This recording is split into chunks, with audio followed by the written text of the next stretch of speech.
Hi, I'm Aria. I thought family meant home, security, love. Instead, on my 30th birthday, my parents handed me a packed suitcase and a silent eviction. No thank you.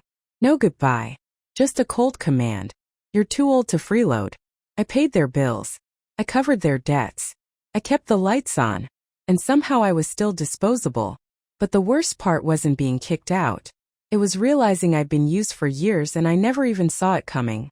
And when I finally stood up for myself, they tried to destroy me. Before we dive in, what time are you listening to this and where are you? Drop a comment below. We'd love to hear your story too. Because some storms you don't survive. You outgrow them. I pulled into the cracked driveway, the sun already dipping below the horizon, casting the small town of Ridgeway, Ohio in a heavy blue dusk. The air carried that early bite of fall, where the chill sneaks under your jacket collar and makes you fold into yourself. I reached across the passenger seat for the small cake box, the only thing I bothered to get for myself today. $20, vanilla frosting, happy birthday, written crookedly in red icing, because I hadn't wanted to correct the tired teenager behind the counter. As I stepped inside, the house felt off. It wasn't that I expected a surprise party or even a half-hearted card. I learned years ago that my parents, Vince and Elaine, had long since abandoned the idea of celebrating anything for me. But still, there was a kind of sterile silence in the air tonight, thicker than usual. The kitchen lights buzzed overhead, casting everything in that pale, unforgiving glow. Dinner was already on the table. Meatloaf, canned green beans, and boxed mashed potatoes. I hadn't even taken my coat off before Vince barked from his seat at the head of the table. "You're late." I set the cake down quietly on the counter, the bag crinkling louder than I intended. Worked late, had to finish up some reports. My voice was flat, measured, no apology. Elaine didn't say a word, just fussed with her fork, never looking up. Vince grunted, pouring himself another inch of whiskey into his chipped glass. I hung my coat on the hook and sat down, feeling the tension spiderweb across the room. Dinner started. Knives scraping against plates, the clink of glasses, the occasional forced cough. No happy birthday, no acknowledgement, just the mechanical rhythm of chewing and swallowing. I lifted my fork, pushing a sad clump of potatoes around my plate. I should have known something was coming. Vince wasn't the type to simmer quietly for long. Halfway through his plate, he slammed his fork down hard enough that Elaine jumped in her chair. The sound shot straight up my spine. He leaned back, staring at me like he was seeing something rotten. "You're too old to be freeloading." His voice was cold, rehearsed. "It's time you left." For a second, the words floated in the air. Unreal. I blinked at him, then glanced at Elaine, hoping for some sort of contradiction, some sign this was a drunken rant. She kept her eyes down, lips pressed together so tightly they looked bloodless. "I pay the internet bill," I said carefully. "The electricity, half the mortgage, groceries." My voice didn't rise. It didn't crack. Just facts laid bare on the table between us. Vince laughed. A short, sharp bark that felt like a slap. "Paying a few bills doesn't buy you a lifetime stay, princess." Princess. The nickname he used to call me when I was little. Climbing into his lap with scraped knees and lopsided pigtails. Now it was twisted, weaponized. I swallowed back whatever cracked in my chest. This wasn't a spontaneous outburst. It was planned, pre-decided. They'd waited for today of all days to deliver the blow. My birthday wasn't a celebration. It was a deadline. I pushed my plate away. The meatloaf, the cake in the bag, the weight in the room. It all sat in my stomach like a brick. I stood up slowly, feeling their eyes follow me, expecting a scene. Maybe tears, begging, some pathetic display that would justify their cruelty. Instead, I nodded. Just once. Sharp. Final. "Got it," I said. Vince smirked like he'd scored some invisible point. Elaine kept her head down, shame pooling in the slumped curve of her shoulders, but not enough to make her speak. Not enough to stop me from becoming disposable. I walked toward the stairs, pausing just briefly by the counter, where the cake still sat in its bag. The plastic handle had stretched from the weight, digging into the soft foam of the box.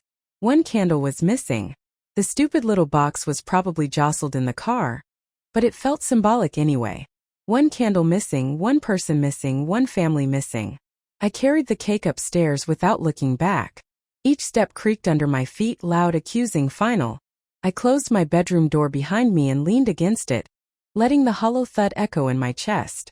This house was never mine. Maybe it never had been.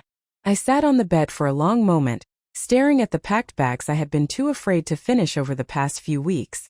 Part of me had known this was coming. Maybe not today, maybe not so cruelly, but someday. I thought I had time. I thought I could fix it if I just kept helping. I peeled off my jacket, folded it neatly over the suitcase. My hands were steady, mechanical. Not because I wasn't hurt, but because I was done. As I moved around the room, gathering a few essentials, my mind started clicking through logistics like clockwork. Cancel autopay for the utilities. Transfer my checks to my own account, not the joint one my mother insisted I keep for emergencies. Find a storage unit until I figured out the rest. They didn't just kick me out tonight. They forfeited everything I ever gave without asking for anything in return. Outside my window, the wind picked up, rattling the last stubborn leaves off the maples lining the street. Another reminder that winter was coming fast, and I wouldn't be here when it hit. As I zipped up my suitcase, I caught sight of myself in the mirror. Same brown hair pulled into a loose bun, same tired green eyes, but something was different. A line had been crossed. A line I couldn't uncross even if I wanted to. I walked back to the bed, sitting down heavily. The cake sat on my nightstand now, looking absurdly small. I hadn't even thought to buy candles. Not that anyone would have been here to sing. The smell of cheap frosting filled the room, nauseatingly sweet. I stared at the box, the lonely smear of icing visible through the plastic window. Then, without thinking, I pushed it off the nightstand. It fell with a soft thud, cake and cardboard crumpling against the worn carpet. Happy birthday, Aria. I sat on the edge of my bed, the silence in my room pressing against me like a second skin. My suitcase was half-packed, gaping open as if mocking my indecision. Outside, the wind whispered against the old windows, rattling loose panes that no one had ever bothered to fix. The whole house seemed to sigh under its own neglect, and I suddenly saw it for what it truly was. Not a home, but a place where I had been tolerated, until I wasn't needed anymore. My gaze drifted toward the cake lying crumpled on the carpet. Its smashed frosting looked ridiculous now, a childish hope smeared across beige carpet fibers. I tore my eyes away and stared instead at the dull gray suitcase, the worn handle slick from years of use.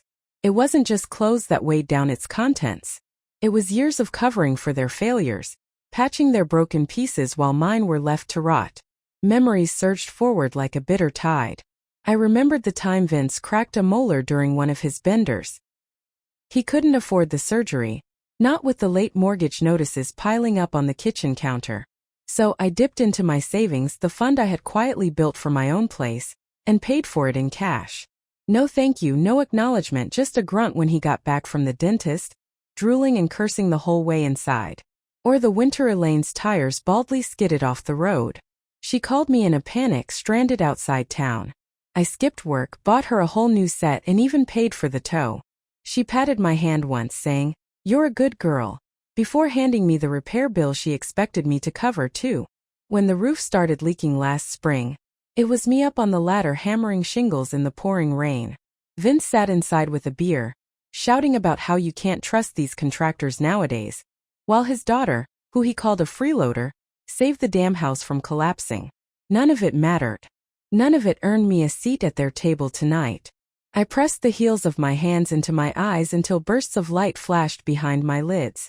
The sadness was still there, but colder now, calcifying into something harder to break. The floor creaked as I stood, grabbing my phone from the nightstand. My feet carried me downstairs, steps soft out of habit.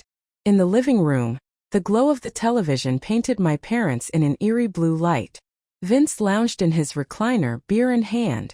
Elaine perched stiffly on the edge of the couch, eyes glassy and distant. They looked fine, as if nothing had happened. As if tonight had been just another Wednesday where they shoved food into their mouths and pretended the world owed them something. I stood there waiting. Maybe a part of me still hoped, still stupidly clung to the idea that Elaine would glance over and realize, that Vince would sober up and remember who had kept the lights on when the checks bounced. But hope is a dangerous thing. And tonight it was dead. Vince noticed me first. His lip curled in a sneer as he raised his beer can lazily. "Don't forget to turn off the lights when you leave," he slurred. "You're not paying for them anymore." The words hit harder than any slap could have. They weren't just kicking me out. They were erasing every sacrifice, every unspoken debt. I didn't answer. I didn't scream or cry or beg. Instead, I let the silence swallow the last piece of me that had ever needed their approval. I turned and climbed the stairs, each step slower than the last, the weight in my chest heavier than any suitcase. When I reached my room, I closed the door softly, pressing my palm against the wood, as if sealing off the part of me that had once believed blood meant loyalty. For a long minute I just stood there, breathing in the musty smell of old carpet and stale memories. Then with a steady hand, I pulled my laptop from under the bed and set it on the nightstand. If they thought they could toss me aside and keep living off the crumbs I left behind, they were about to learn otherwise. I flipped the laptop open. The screen bathed the room in a soft, sterile glow. My fingers moved quickly, instinctively. Years of bill payments and online transfers had made the motions second nature. One by one I pulled up the accounts. Electric, water, gas, all in my name.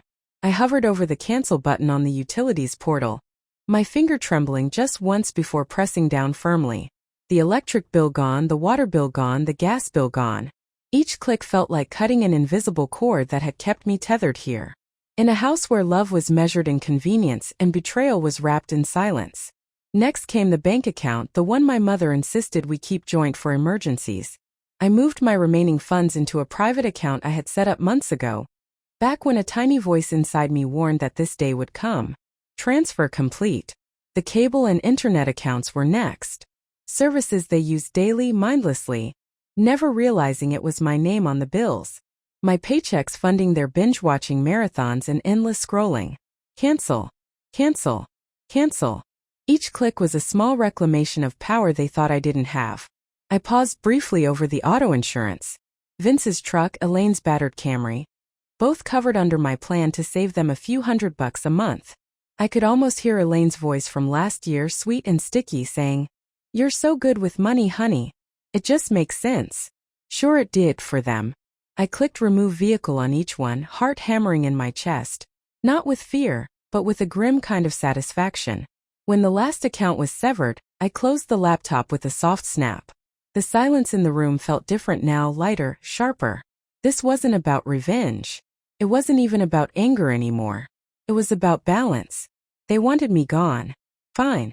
But they would finally feel what it meant to lose the daughter who had held their fragile little world together with invisible thread. Downstairs, the TV kept blaring, a sitcom laugh track echoing up the staircase. I wondered how long it would take before the lights flickered out, before the heater sputtered its last gasp, before reality crept into their little bubble of self-righteousness. I wasn't sticking around to find out. Tomorrow I would be gone. But tonight, I started pulling the first bricks from the foundation they had so carelessly built on my back. The glow of the laptop screen dimmed slightly as I leaned back, my fingers poised above the keyboard. It was nearly midnight, and the house had fallen into a deceptively peaceful silence. Below my window, the oak trees rustled quietly in the late autumn wind, carrying with it the brittle scent of dried leaves and the first whispers of the coming winter. For a moment I sat still, feeling the ache seep into my bones. I wasn't just tired from the physical weight of the day. I was exhausted from years of carrying responsibilities that were never acknowledged. But exhaustion was a luxury I couldn't afford tonight. I cracked my knuckles softly, exhaled and focused. First up was the electricity bill. I had been the primary account holder ever since Dad forgot to pay one winter, and we went 2 days without heat. My password slipped easily into the login screen. Within seconds, I navigated to the payment section. Heart steady, mind sharper than it had been in years. Remove payment method. Confirmation flashed across the screen. I clicked submit without hesitation. Next was the water bill. Same story. I canceled the autopay, deleting my debit information with a grim sort of satisfaction. I wasn't just leaving. I was extracting myself surgically, methodically, from every vein that kept this household alive. Netflix was next. I almost laughed seeing the profile names. Dad's, Mom's, even one labeled family movie night. A joke considering we hadn't had one in nearly a decade. Delete account. Internet service gone. Cell phone plan add-ons gone. My personal Amazon Prime account disconnected from the shared household address. Each click wasn't vengeance. It was survival. It was truth manifesting through action. After an hour, I pushed the laptop slightly aside and pulled out a yellow legal pad from the nightstand drawer. I wrote down everything I had disconnected, everything that would stop operating once the morning sun crawled across the siding of this crumbling house. I needed to see it in ink, the final tally of everything they had taken for granted. As I scribbled the last item, a wave of old, unwanted memories washed over me. Late nights staying at the office, 2 extra hours to scrape enough overtime together to cover a surprise heating bill. The vacations I canceled so Elaine could replace her alternator. The birthdays I skipped celebrating because there was always something more important they needed from me. I clenched the pen tighter, forcing my hand to steady. This wasn't about punishing them. It was about refusing to be their safety net any longer. Scrolling through my bank app, I found the emergency savings account I had set up years ago. Back then, I naively thought it was wise, something to ensure our family never had to experience another winter without heat or another summer without electricity. The account had my name listed first, but I'd made it accessible to them too because family. I tapped the option to freeze the account temporarily. No withdrawals, no transfers. It would take them weeks of paperwork and signatures to even begin unfreezing it. And by then I would be long gone. As the confirmation screen blinked back at me, a tight knot in my chest finally began to loosen. I had given them everything. Money, time, loyalty, chances. Tonight, for the first time, I chose myself. A new email notification popped up. Mason, my cousin. He had sent a quick message, a meme of a cartoon dog sitting in a burning room saying, "This is fine." No words, just that. I snorted a humorless laugh. Mason, for all his faults, always knew when something was wrong. I debated replying but decided against it. I didn't want to drag him into this. He was family by blood, but he wasn't part of this decay. Some bridges needed to burn without witnesses. Instead, I opened a blank email draft, typing out a subject line in mechanical strokes. "You asked me to leave. Now so has my support." I stared at the blinking cursor. My fingers hovered over the send button, heart thudding once, twice, and then I closed the tab. They didn't deserve an explanation. They deserved the silence they had gifted me tonight. The clock on my laptop flicked over to 1:57 a.m. The house creaked and settled, and somewhere downstairs, a bottle clinked against the side of the sink. I imagined Elaine sitting on the couch, clutching her glass of wine, watching reruns like nothing was about to change. The heater clicked on, a deep mechanical groan rumbling through the floorboards. Probably the last cozy night they would enjoy for a while.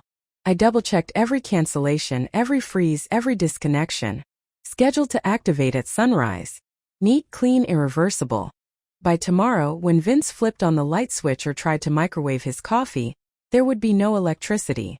When Elaine went to pay for her morning groceries using the joint card, it would be declined. When the internet cut out mid-episode of whatever drama she was binge-watching, they would know. They would feel it. I didn't smile. I didn't cry. I simply felt empty. But it was the kind of emptiness that promised something better would fill it in time. At 2 a.m. I closed the laptop with a soft click and leaned back in my chair, staring at the shadows dancing across my ceiling. My bag was ready. My car, parked 2 blocks away to avoid suspicion, was already packed with essentials. Tomorrow I would leave this town behind. This crumbling shell of obligation and resentment. Tomorrow they'd wake up to a life without the daughter they never thought twice about. Morning light barely seeped through the cheap blinds of Nora's apartment when my phone buzzed angrily against the nightstand. Groggy, I pulled the covers tighter around me, hoping irrationally that it was a wrong number. But a glance at the screen shattered that hope. 12 missed calls. Elaine, Vince, a few unfamiliar numbers, probably neighbors or extended family. I didn't listen to the voicemails right away. I just stared at the list, feeling a complicated knot of emotions tighten in my chest. A twinge of guilt tried to surface. I shoved it down. They made their choice. Rolling onto my back, I tapped through Mason's text first. It was blunt, straight to the point like he always was. "Internet's down. No lights. Dad's furious. Mom crying." I let the phone fall onto the mattress beside me and stared at the cracked ceiling above. It had begun, and I wasn't there to fix it. Not this time. A notification chimed, this time a voicemail. Curiosity got the better of me, and I played it on speaker while I pulled on a sweater. Elaine's voice soft and shaking. Aria, honey, there must be some mistake. You wouldn't just leave us like this. Please call me. We can fix whatever's wrong. We're family. I closed my eyes for a moment, letting the words hang in the stale air. Funny how quickly Freeloader turned back into family when the Wi-Fi stopped working. Another ding. A text from Vince. You'll regret turning your back on your family. No warmth there. No confusion. Just rage.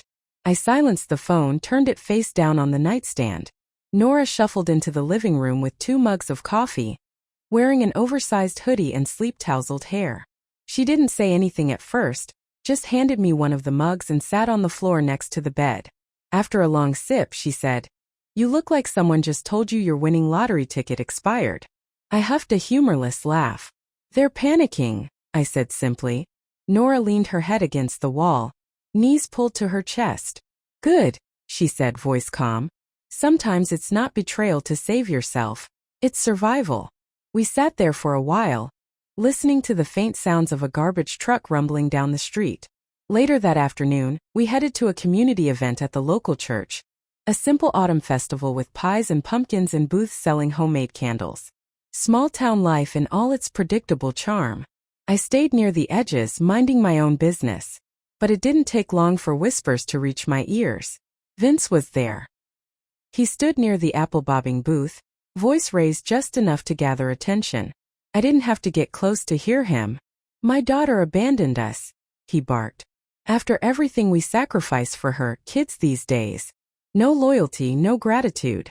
Heads turned. Some nodded sympathetically, but others exchanged skeptical glances. It wasn't the first time Vince had aired dirty laundry in public, and people remembered things. Nora nudged me gently. Don't, she murmured. I hadn't realized I had started walking toward him. I stopped, forced myself to breathe. Let him rant. Let him play the victim. I didn't know them an audience. Instead, I wandered past the booths, letting snippets of conversations drift by. Didn't her daughter pay their bills for years?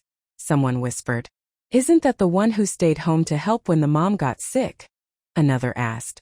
Funny how now she's suddenly the villain, someone else muttered. The tide was turning slowly, like an invisible current pulling away from my parents' control. Vince and Elaine could spin their stories, but real cracks were starting to show, and the town had a long memory. Later that evening, back at Nora's place, I scrolled through updates friends had texted me. Photos of the house, porch light out, uncollected newspapers piling up. A note that Vince had gotten into a shouting match with the electric company rep in front of the neighbors. They weren't ashamed of how they treated me. They were only ashamed they couldn't hide it anymore. As the sun set over the familiar rooftops, casting long purple shadows across the empty streets, I stood by Nora's window and watched the town settle into the night. Somewhere not far from here, the house that once drained every ounce of my patience and love flickered into darkness.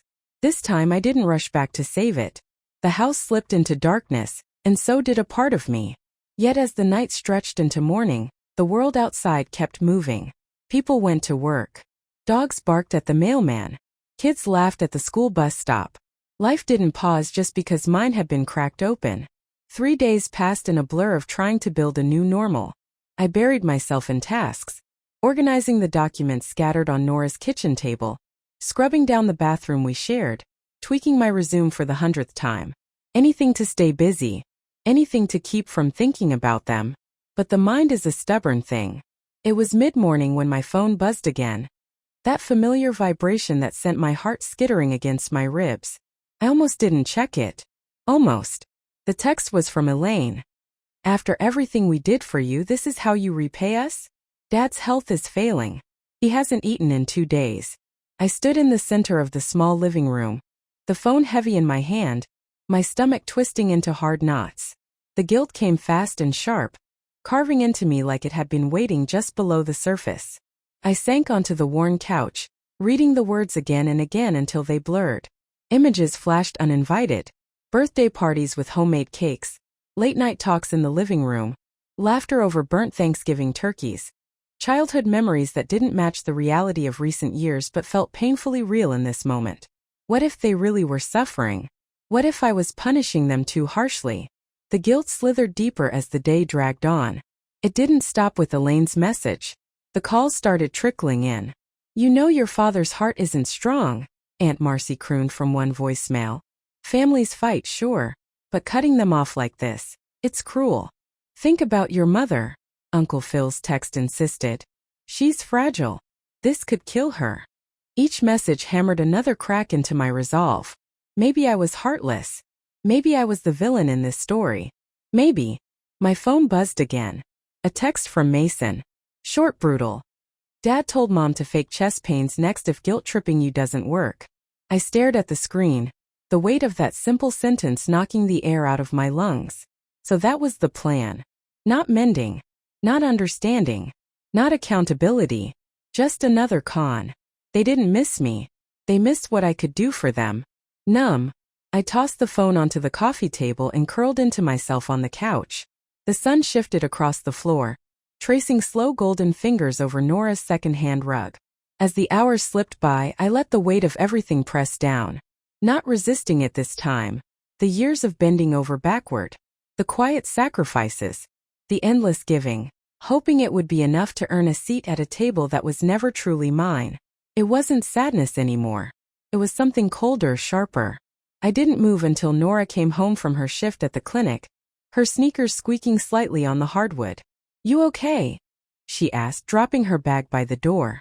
I nodded once slowly because I finally was. After she disappeared into the kitchen, I reached for my phone. I scrolled through my contacts one by one: Vince, Elaine, Aunt Marcy, Uncle Phil, every cousin and distant relation who had called to scold but never once called to ask how I was holding up. One by one I hit delete. I didn't rush. I didn't cry. I simply erased. When I was done, I opened my settings and blocked every number tied to that house, that life, that false sense of belonging. It wasn't an act of anger. It was an act of mercy for myself. I placed the phone face down on the table and sat back, breathing deeply for what felt like the first time in years. Tomorrow would come and with it new battles. I wasn't naive enough to think cutting them off would end the war. But tonight I had won a small one. When I put the phone down after blocking every number tied to them, I expected chaos to fall away from my life like a heavy coat shrugged from my shoulders. Instead, there was only an eerie quiet, as if the world itself were holding its breath. The first few days slipped by uneventfully. I filled my time helping Nora reorganize her apartment, applying for positions in nearby towns, even cooking dinner for us. Small acts of reclaiming normalcy. I thought maybe, just maybe, I had outrun the wreckage they tried to leave in my heart. Then it started. It was a Thursday morning just as the fall chill began creeping through the windows. I was sipping weak coffee from one of Nora's chipped mugs when my phone buzzed across the table. First, I thought it was another job rejection. Instead, it was a message from Carrie, an old coworker. "Hey, you seen what your dad posted?" Curious, I tapped the link. There it was, splattered across the local town's Facebook group like a festering wound. Vince's words burned into my screen. "Some daughters are raised to be grateful. Some turn into snakes. After everything we sacrificed, our daughter left us sick, starving, abandoned. Pray for us." The post already had over 100 comments. Some offered prayers. Others, people I barely knew, hurled judgment like stones. "Ungrateful brat," one read. "Parents give you life and you spit on them," another sneered. For a second, my hand shook so hard I almost dropped the phone. Nora glanced over from the kitchen counter, her brows pulling together. "Bad." I could only nod, pressing the phone screen to my chest like it might stop the ache rising in me. By noon, the wildfire had spread. Screenshots flooded my inbox from friends who still cared enough to send warnings. Neighbors, distant cousins, even former teachers commenting on how they'd always suspected something was wrong with that girl. Nora sat down across from me, fierce calm in her voice. "They're writing your story for you. Are you really going to let them?" I stared at her, the words sinking in deeper than I cared to admit. "No, not this time." I powered off my phone and turned to the drawer where I'd been keeping the folder. My insurance. My truth. Inside was a carefully kept record, years of receipts, screenshots, emails, bank statements. Proof of the thousands of dollars I'd funneled into that house, into those people, without ever once demanding gratitude. Electric bills in my name. Mortgage payments from my account. Repairs funded by my overtime shifts. They had forgotten the cost because they had never paid it. But I hadn't. I spent the next few hours scanning documents, organizing files. Every receipt was a memory, and every memory was a blade cutting away whatever pity I might have felt. By evening, I had built an arsenal, a neat, unassailable fortress of evidence. Nora peeked into the room, her voice low. "You going to post it?" I looked up from the laptop, shaking my head. "Not yet," I said. "Let them talk a little more. Let them show everyone who they really are." Because I knew something Vince and Elaine hadn't counted on. I wasn't rushing into battle with blind anger. I wasn't swinging wildly like a wounded animal. I was patient now. Strategic. The small town we lived in thrived on gossip, but it also crumbled fast when truth surfaced. All I had to do was wait for the right crack in their facade, the moment when their lies grew too bloated to hold themselves up. And when that moment came, I wouldn't have to say much. Just the truth. That night, as Nora and I ate leftover spaghetti on the couch, she raised her fork toward me like a toast. "To survival," she said. I smiled faintly, lifting my own fork. "To never apologizing for saving yourself." Later, lying awake in the quiet of the spare bedroom, I replayed Vince's words in my head. Some daughters are raised to be grateful. He was right in a way. I had been grateful even when they starved me emotionally, drained me financially, erased me as a person. But not anymore. By the time I drifted off to sleep, I wasn't just surviving their lies. I was about to bury them with the truth they thought I'd never dare say. The decision had been made. There was no turning back. I sat at the small dining table in Nora's apartment, laptop open, heart hammering in my chest but hands steady. The air smelled of leftover coffee and rain from the night before. Ordinary scents clashing against the extraordinary moment about to unfold. Carefully, I uploaded the thread. It wasn't angry. It wasn't emotional. It was clinical. First, screenshots of my years of utility payments, power, water, internet, each bearing my name, each dated clearly. Then came the bank statement showing mortgage payments pulled monthly from my account, even when Vince's paycheck had been enough to cover them. I included old emails between me and the landlord, messages verifying I had funded repairs that kept the house standing through harsh Ohio winters. Finally, I laid out a brief timeline, the years I sacrificed vacations, birthday celebrations, even simple self-care to keep a roof over their heads. And then the ending, a simple statement. When they asked me to leave, they didn't just lose a daughter. They lost the person who kept the lights on when they weren't looking. I hit post. For a moment there was silence, only the faint hum of the fridge. Then the phone began to buzz. It started slow. A few likes, some comments of shock, a couple of private messages from old school friends saying, "I always wondered why you stayed so long." Then the momentum shifted like a dam breaking. Dozens of shares. Hundreds of comments. Neighbors, former teachers, even people I barely remembered started chiming in. One neighbor posted, "I remember seeing her shoveling their driveway alone when she was 16 while her parents yelled from the porch." Another wrote, "Vince always bragged he never paid a cent for household bills once Arya got her job." Stories poured out like hidden wounds finally surfacing. It turned out people had seen more than they ever let on. They just hadn't spoken. Until someone dared to name the truth out loud. Meanwhile, Vince and Elaine panicked. First, Vince tried to counterattack. He posted a brittle, furious status. "We all have misunderstandings in families. My daughter exaggerates things for sympathy. Sad, really." It backfired instantly. Underneath, commenters weren't buying it anymore. "Funny how you never posted about her paying your bills until now," someone snarked. "You don't look too sick cashing her checks," another added, brutal in its honesty. Then Elaine tried a different tactic. Pity. Voicemail after voicemail filled my inbox. "Arya, please. Your father isn't well. I didn't know he was going to post that. This is all a huge misunderstanding. Please take it down before people think badly of us." There was a time when that pleading tone would have shattered me. Not anymore. I knew now it wasn't about regret. It was about reputation. That afternoon, Nora and I walked down to the fall festival at the town square. The crisp air smelled of caramel apples and hay. Children squealed from the bounce houses. The old brass band tuned up on the stage by the courthouse steps. I felt eyes on me the second I arrived. It wasn't hostility anymore.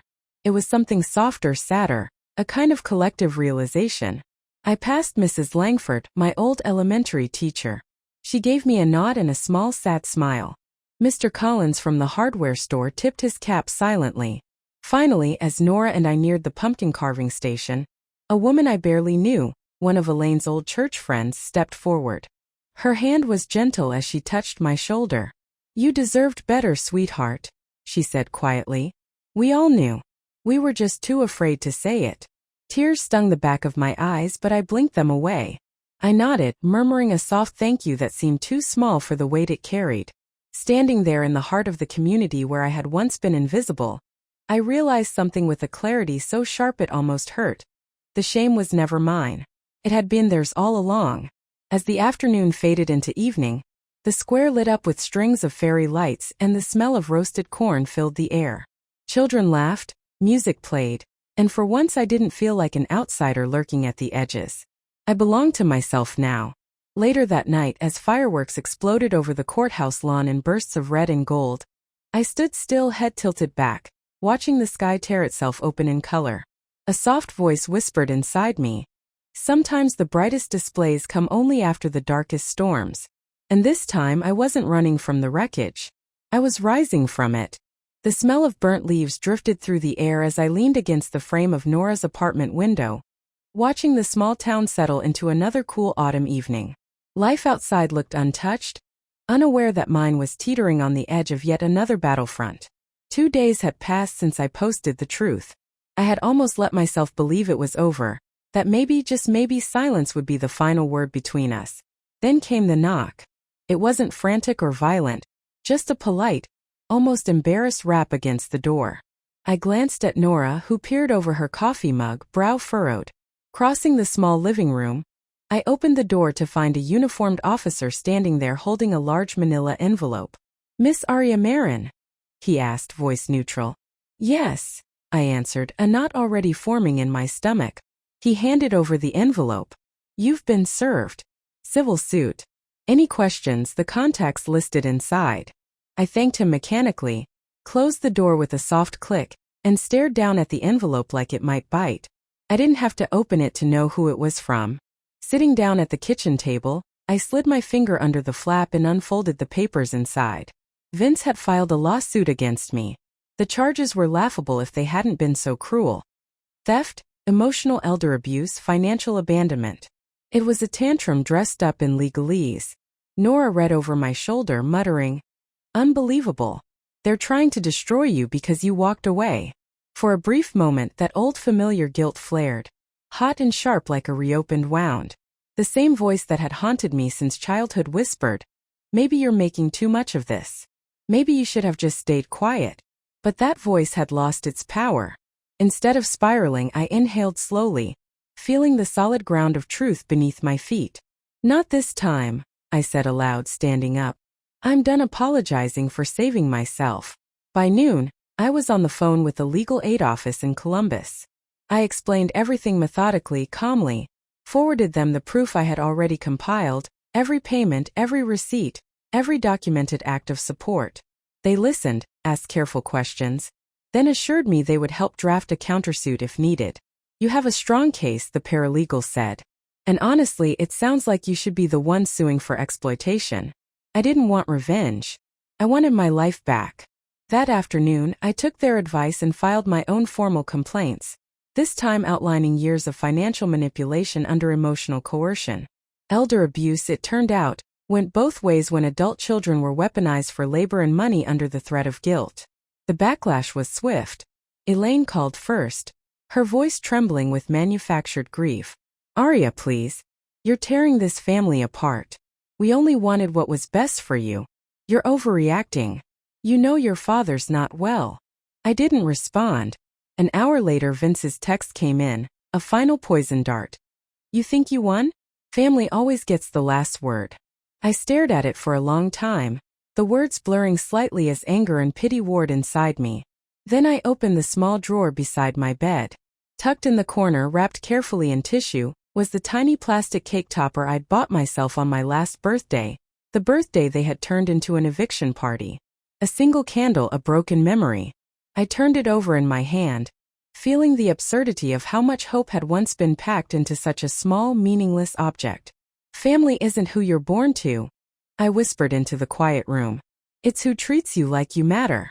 2 days later, I found myself standing inside the police station, legal papers in my hand, flanked by a volunteer advocate from the aid office. The building was gray and square, no more imposing than a post office. Yet the weight of what it represented settled heavy on my shoulders. In a small interview room, Vince sat rigidly at a battered wooden table, Elaine beside him, her hands twisting the strap of her handbag. They looked smaller than I remembered, angrier, weaker. An officer calmly explained that if they pursued the false charges, they could be countersued for defamation and financial abuse. Charges that could stick with the evidence I held. Vince's face turned an alarming shade of red. He shoved his chair back, rattling it against the floor. "This is a witch hunt," he snapped at the officer. "She's manipulating everyone." No one responded.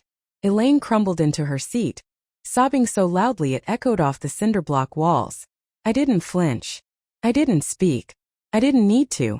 As they stormed out, the officer turned to me and said quietly, "You did the right thing. Don't let anyone tell you otherwise." Outside, the sun was shockingly bright against the cool autumn sky. I stood there for a moment, letting the light soak into my skin, the courthouse looming behind me, the town stretching ahead. The air smelled crisp, alive, like endings and beginnings all tangled together. With every step away from that building, the weight I had carried for decades lifted a little more. No more explaining. No more guilt. No more apologies. The courthouse grew smaller in my rearview mirror as I pulled onto the main road, windows down, letting the crisp fall air wash through the car like a baptism. For the first time in longer than I cared to admit, my heart didn't feel like it was dragging a boulder behind it. No phone vibrating with guilt-laced voicemails. No text demanding apologies I didn't owe. No more pulling myself apart trying to stitch a family together that had never really included me. I was free. But freedom, I realized, was quieter than I expected. I spent the next few days at Nora's apartment, moving through the small routines of life. Making coffee, folding laundry, walking to the corner store for milk. Ordinary things done without looking over my shoulder, without waiting for someone to bark an order, toss a bill my way, or remind me that I owed them for existing. It felt foreign and precious. One morning, sitting at the tiny kitchen table with my laptop open, I stumbled across an ad for a small rental unit downtown. Nothing fancy. An aging brick building with creaky floors and drafty windows, but it was mine if I wanted it. And for once I did. By noon I'd signed the lease. I didn't tell anyone except Nora. She smiled, handing me a chipped coffee mug to toast with. "To new beginnings," she said simply. "To finally choosing myself," I added. The next weeks blurred into a soft golden rhythm. I bought second-hand furniture piece by piece. A couch with sun-faded cushions, a wobbly kitchen table someone had loved before me. I painted the walls pale blue, the color of open skies and deep breaths. At night, I would sit by the single living room window, watching the town lights blink on and off like distant stars. And somewhere between one breath and the next, I realized the silence no longer felt empty. It felt earned.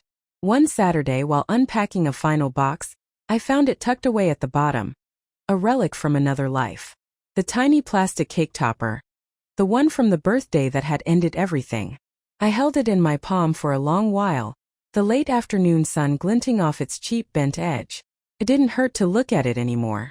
It didn't feel like a reminder of what I lost. It felt like proof of what I survived. I placed it on a shelf above my desk, a small private trophy. Not to honor the people who hurt me, but to honor the girl who didn't let it destroy her. Sometime later, a card slipped under my door. No return address. Inside, a short note in careful handwriting. "You were never the problem. Some people just fear the ones they can't control." I never found out who sent it. I didn't need to because I already knew the truth. The final truth. Family isn't something you earn by sacrifice. It's something you're given freely or not at all. And in their absence, I was building something they could never take from me. Peace, self-respect. A life stitched together not from obligation but from choice. As I sat by my window that night, city lights glowing softly below, I smiled to myself and whispered the words I had waited my whole life to believe. I am enough. Sometimes walking away from the people who raised you is the only way to become the person you were meant to be. Blood may tie us together, but respect, trust, and kindness are what make a true family. Have you ever faced a moment where choosing yourself meant losing everything you thought you needed? I'd love to hear your story in the comments. If you found a piece of yourself in this story, don't forget to subscribe for more powerful journeys like this. Because here, every story matters. Stay strong, stay true. Family drama doesn't define you. How you rise from it